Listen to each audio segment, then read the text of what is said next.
uongozi wake, ikiwemo vikosi vya usalama, jeshi, yani ndio hivyo. Tunapenda sana kutoa shukrani zao kwa kuja huku na kuja kutusaidia, lakini pia tunasisitiza jambo la misaada, kwa sababu hivi tulivyo ndivyo tulivyoweza kujiokoa wenyewe wetu.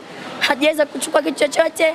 Kuna watu wamepoteza pesa, kuna nguo, yani ikitokezea hapa kesho kukiwa na darasa hatuwezi kwenda, kwa sababu yani tupo hivi kama hivi. Kwa ndio hivyo msisitizo wetu ni kama tunahitaji misaada kutoka kwa serikali ama taasisi binafsi ambazo zitaweza kutukidhi mahitaji yetu. Asante. Tulivyoona kwa tunahitaji misaada, hakuna kilichobakia. Kwa mimi nikaomba mtusaidie kama wananchi, mtufanyie misaada. Yani kama mnavyotuona hivi, hizo nguo tulizokuwa nazo mwilini ndio zilobakia. Hakuna alochukua mtu nguo zote, maana kila mtu alikuwa anakimbia yani kukomboa uhai wake. Kiufupi hakuna mtu alochukua nguo ndani, dali lote limeteketea. Hapa kambini tulipofika kwenye eneo la tukio, kuiona tu ile hali, basi niliwapigia fire haraka sana. Fire wakataka ithibati ya kujua ni hakika tukio, basi nikathibitisha.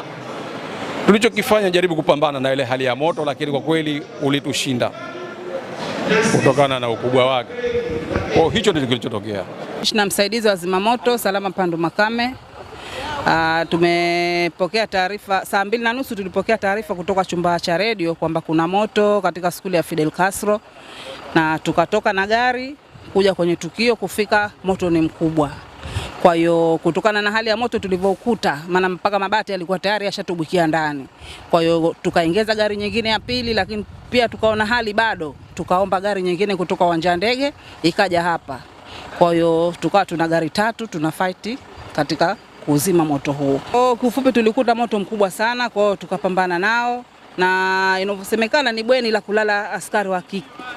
Ni bweni linalolala wanafunzi wa kike. Ujumla yao wanalala wanafunzi 167. Lakini kwa haraka baada ya kufika hapa tukaenda tukaangalia kwanza wanafunzi usalama wao ukoje. Kwa hiyo tukakuta wanafunzi wote wako salama, isipokuwa kuna wanafunzi kama 29 walipata mshtuko tu kutokana na ile hali ya moto, na wapo hospitali ya Vitongoji wanaendelea na matibabu. Lakini pia nitoe wito kwa jamii kwamba inapotokezea ajali kama hivi, basi wasiwe katika kuharakia kupiga picha, sijui kurusha vitok na wapi. Kwanza wapige simu namba yetu ya dharura zimamoto ni 114, kwa sababu hii inasemekana umeanza 2:30, lakini sisi tumepata taarifa 2:50 ndio wametupigia zimamoto. Lakini kama wangepiga pale kuanza moto na kutupigia simu, basi nadhani pengine tungefanikiwa kiasi fulani. Vijana wetu wasiopungua 167